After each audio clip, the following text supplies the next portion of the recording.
Hello, welcome to my second weekly newsletter. Thank you for joining me.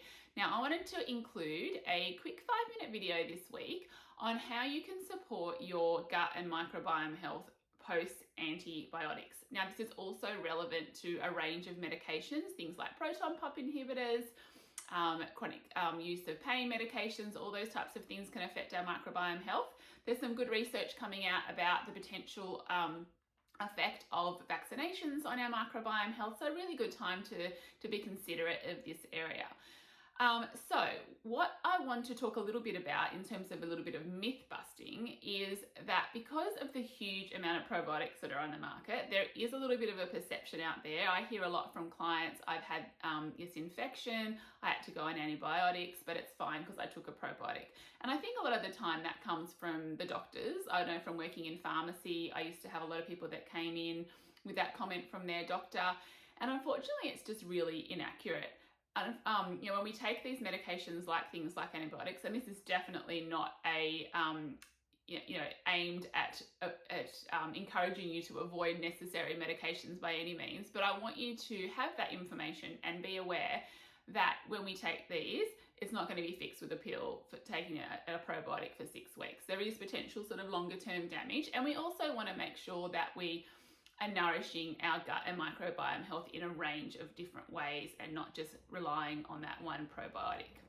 Now, probiotics can be quite effective to reduce some of the potential side effects from taking things like antibiotics. So often people can get things like diarrhea or overgrowth of potential pathogenic bacteria or yeasts like candida, and those types of things that can be a bit nasty. So there's particular strains of probiotics that can be quite helpful to prevent those things. But in terms of replenishing your microbiome, they're not so good at doing that. There are some strains of probiotics that can help encourage the growth of other bacteria that aren't in that bottle.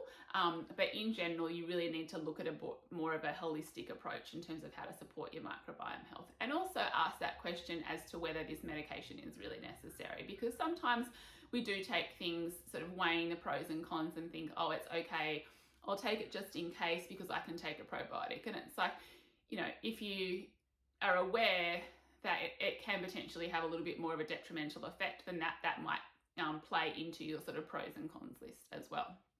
So some of the other things to have a think about when you're supporting your microbiome health post antibiotics or post vaccination or post a PPI use or something like that is that you need to feed the gut bacteria as well. So there's a lot of dietary considerations with that. As many plant-based foods as possible post antibiotics are going to really help to feed your gut bacteria, the types of bacteria that you want to feed. There's also other potentially pathogenic bacteria that contribute to inflammation, and they can be fed by things like too much saturated fat or inflammatory foods and things. So you really want to include lots of those plant-based foods, lots of healthy fats can really help feed the microbiome. And then you might consider some supplemental prebiotics as well, depending on what's going on with your health and your digestive system. And then there's lots of other things in our environment and in our lifestyle that can affect our microbiome health. So this is the time that you really want to nourish yourself all round. Make sure you're sleeping properly, doing a little bit of meditation or something like that, because stress is really impactful when it comes to microbiome health. You want to think about what's in your environment, the kind of cleaning products you're using, what's on your food. So all kinds of things that, we want to sort of be thinking about all the time when we're trying to support our health. But when you're sort of in that sort of post-sickness period or post-medication, maybe a time that you just want to nourish yourself a little bit more. And, things like alcohol can be particularly damaging to microbiome health. So it could be a good time to sort of lay off that a little bit as well. So hopefully you found that helpful. You might wonder sometimes what is all this fuss about when it comes to microbiome health. There's a lot of research going on at the moment, so that stirs a lot of stuff in the media too.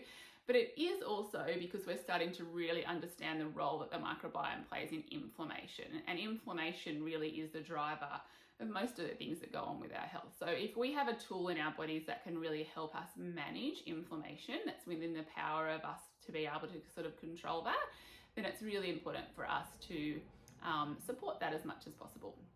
So if this is something that you might need a little bit of extra help with, you want some help putting together a bit of a plan for it, or you want to sort of talk about some things from a food perspective that are a little bit more targeted and things, then definitely get in touch. But hopefully you found this helpful, and hopefully you enjoy this week's newsletter and recipe as well. All right, have a good week.